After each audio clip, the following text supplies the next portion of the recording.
ત્યાં કોઈ જોગવાઈ નથી। સેન્ચ્યુરી એરિયામાં તમે કોઈ દિવસે ફાયરિંગ ના કરી શકો, એની પરવાનગી લેવી પડે। તમે ટીયર ગેસના સેલ પણ ના છોડી શકો। તમે ત્યાંના લોકોને તમે દોડાવીને માર્યા છે, તે વિડીયો અમારી પાસે આવ્યા છે। કઈ સરકારી પ્રોપર્ટીને નુકસાન કરવાના તો તમે લાઠીચાર્જ કર્યો ભાઈ? ફાયરિંગ કેમ કર્યું તમે? વૈષ્ણવજન તો તેને કહીએ જે પીડ પરાઈ જાનાને રે। નવજીવન ન્યૂઝમાં તમારું સ્વાગત છે। થોડા દિવસ અગાઉ બનાસકાંઠાના પાડલિયામાં જે હિંસક હુમલાની ઘટના બની હતી, જેમાં વનકર્મીઓ અને પોલીસ કર્મીઓ ઘવાયા હતા, ત્યારે આ મામલે ડેડિયાપાડાના ધારાસભ્ય ચૈતર વસાવા પણ તે ગામની મુલાકાત લીધી હતી અને ત્યાંના સ્થાનિકો સાથે વાતચીત કરી હતી। ત્યારે તેમનું શું કહેવું છે અને હાલમાં ઘટના સ્થળની શું સ્થિતિ છે, માટે તેમણે ખાસ વાત કરી છે નવજીવન ન્યૂઝ સાથે। સાંભળી લો તેમના શબ્દોમાં। ત્યાં મુલાકાત લીધી, ત્યાં સત્ય શું છે, ગ્રાઉન્ડ પર શું હકીકત છે? 13 તારીખે પાડલિયા ગામ ખાતે જે હિંસક ઘટના ઘટી, એમાં જે પણ લોકો ઈજાગ્રસ્ત હતા એમના પ્રત્યે મારી સંવેદનાઓ છે। પણ ત્યાંના એસપી અને ત્યાંના કલેક્ટર દ્વારા આખા ગુજરાતના લોકોને ગુમરાહ કરવામાં આવ્યા। એમણે કીધું કે સરકારમાં ન માનનારા, સંવિધાનમાં ન માનનારા કેટલાક આદિવાસી ટોળાએ પાલિયા, ધારિયા, ભાલા અને તીરકામઠાથી પોલીસ અને વનકર્મીઓ પર હુમલો કર્યો અને એમાં 47 લોકો ઘાયલ થયા। આ બિલકુલ પાયા વિહોણ એમણે વાત મૂકી। અમે એને ત્યાં સ્થળ પર ગયા, ગામના સરપંચ, મુખી અને ત્યાંના પોલીસ પટેલ સહિતના લોકોને મળ્યા, તો તે લોકોએ રૂબરૂ આ બનાવ અને ઘટનાની સાક્ષી હતા। એમણે કીધું સવારે 10 વાગે વનકર્મીઓ પોલીસ એસ્કોર્ટ સાથે આવે છે, ગામના કૂવા નું પુરાણ કરે છે અને એક વિધવા બેનનું ઘર તોડે છે। ત્યારે ગામ લોકો એકઠા થઈને બીજા ઘરોને બચાવવા માટે એમને 2 થી 3 કલાક આજીજી કરે છે। કહે છે કે સાહેબ, તમે અમારા ગામમાં આવ્યા તો આ તોડવા માટેની નોટિસો અમને અગાઉ કેમ નથી આપી? આ ગામ એ પેસા એક્ટ અને અનુસૂચિ 5માં આવે છે।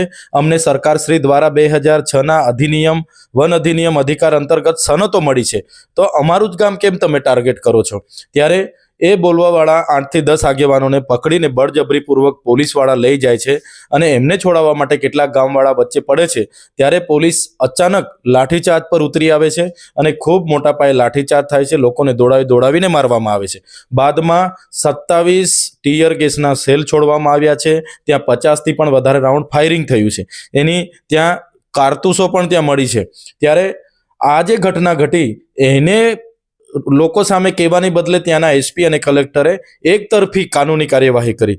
આદિવાસીઓ પર 27 લોકોના નામજોગ અને 500 લોકોના ટોળા પર ગંભીર પ્રકારની કલમો લગાડીને ત્યાં એફઆઈઆર કરી। ત્યારે અમે ત્યાં ગયા અને જે પણ આ ઘટના છે એની આ વરવી વાસ્તવિકતા છે। ત્યારે આ પ્રકારે આખા આદિવાસી સમાજને બદનામ કરવાનું કામ એમણે કર્યું છે। ત્યારે અમારી તો માગણી એવી છે કે ભાઈ, જે અધિકારીઓ, ઉચ્ચ અધિકારીઓના આદેશથી જે આ લાઠીચાર્જ અને હિંસાત્મક ઘટના ઉશ્કેરવાનું કામ કર્યું છે, એમના પર પણ એફઆઈઆર થવી જોઈએ અને આ લોકો પર એફઆઈઆર થયેલી છે, ખોટી એફઆઈઆર થયેલી છે, એ રદ કરવી જોઈએ। એમની પાસે કોઈ હથિયારો નહોતા, છતાં હથિયારોના નામ જોગ ઉલ્લેખ કરીને ખોટા એફઆઈઆર એમના પર થયા છે, જે રદ કરવામાં આવે એવી અમારી માગણી છે। આજે સામસામે જે અથડામણ જે થઈ છે, એમાં જે આદિવાસી પક્ષના જે લોકો છે, એ લોકો જંગલમાં ભાગી ગયા છે અને કોણ કેટલું ઇજાગ્રસ્ત થયું છે તેની પણ જાણકારી નથી। તો જે આદિવાસી લોકો 32 થી 35 લોકોને ઈજા થયેલી, એમાં 10 થી 12 લોકો ગંભીર ઈજા થયેલી છે। એ લોકો દેશી સારવાર લઈ રહેલા છે અને એમના પરિવારજનો બજારોમાંથી દવા લઈ આવીને એમની ટ્રીટમેન્ટ કરી રહ્યા છે। પણ એમની પણ માંગણી હતી કે ભાઈ, જે વિધવા બહેનોનું ઘર, કૂવો બધું તોડી નાખ્યું છે, એમને અરજદાર તરીકે પોતાની ફરિયાદ આપે છે, તો એમની પણ ફરિયાદ એમણે લેવી જોઈએ, જે સરકાર લઈ નથી રહી। મૂળ હકીકત ત્યાં એવી છે, 2-3 વર્ષ પહેલા ત્યાં સર્વે કરવામાં આવ્યા છે અને ત્યાં પેટાળમાં ખનીજનો ખૂબ મોટો ભંડાર છે। ત્યારે માત્ર બીજા ગામોને છોડીને ત્યાંના આજુબાજુના 12 થી 18 ગામોને ત્યાંથી વિસ્થાપિત કરવાનું સરકારનું ષડયંત્ર છે। ઉદ્યોગપતિઓને આપવાનું જે એમનું પ્લાનિંગ છે, એના લીધે આ ખૂબ મોટી હિંસા ત્યાં થઈ છે। બનાસકાંઠાના એસપી એવું કીધું છે કે જે બંધારણમાં ન માનનારું જે સંગઠન છે, એસી ભારત સરકાર, તે આ સમગ્ર જે હિંસા છે એની પાછળ રહેલું છે। ના, એમણે બિલકુલ પાયાવિહોણી વાતો કરી છે। અમે તો ત્યાં જઈને પૂછીને આવ્યા, બધા લોકોને મળીને આવ્યા અને ત્યાં આવું કોઈ સંગઠન નથી। એ આદિવાસી સમાજના લોકો હતા અને એમના પર એવા કોઈ પુરાવા હોય તો એમણે જાહેર કરવા જોઈએ। વિડીયો સીસેટ, બોડી કેમેરા લઈને એમણે જવું જોઈએ ને આ તોડવા માટે। તો એ તો એમની જવાબદારી છે।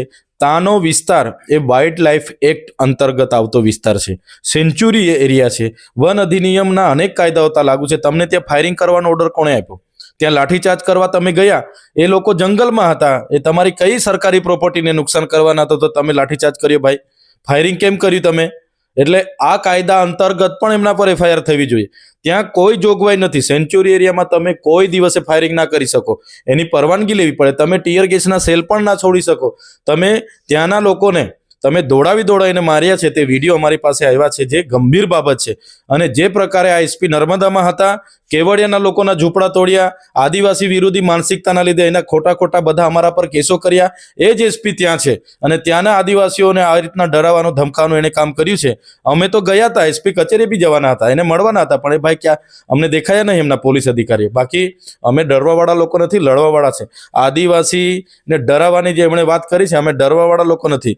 અમારામાં ભય જ નથી. અમે તો જે વખતે એમની પોલીસ ખાતું નહોતું, એમનું જંગલ ખાતું નહોતું, સરકાર પણ નહોતી, તે વખતના આદિવાસી ને જંગલોના સંબંધો છે, તે વખતના આદિવાસીઓ ત્યાં રહી છે. એટલે હમણાં જંગલ ખાતા પોલીસ ખાતા બનીને હમણાં અમારા લોકો પર જમીનો છીનવે ને અમારા લોકોને ડરાવવાની વાત કરે, એનાથી અમે ડરવાના નથી.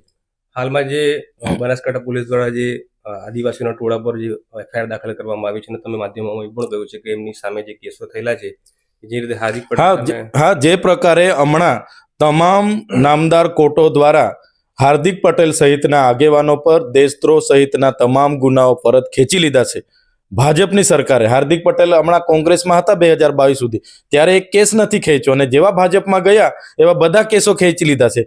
સવાલ અહીંયા હાર્દિક પટેલનો નથી, સવાલ ગુજરાતની કાનૂની વ્યવસ્થાનો છે, ગુજરાતની ન્યાય પ્રણાલિકાનો છે. જે પ્રકારે એક વર્ગના કેસો ખેંચવામાં આવે છે, તો અમારી તો વિનંતી છે, પાડલિયામાં ખોટી એફઆઈઆર થયેલી છે એની પણ પરત ખેંચો, જાહેરાત કરો. જે પણ આદિવાસી, એસસી અને ઓબીસી સમાજના લોકોએ આંદોલનો કર્યા, એ દરમિયાન જેટલા કેસો થયા છે, વિદ્યાર્થીઓએ આંદોલનો કર્યા, કર્મચારીઓએ આંદોલનો કર્યા, અને જેટલા આંદોલનના કેસો થયા છે, તમામ કેસો ગુજરાત સરકારે ખેંચવા જોઈએ, એવી અમે માંગ કરીએ છીએ.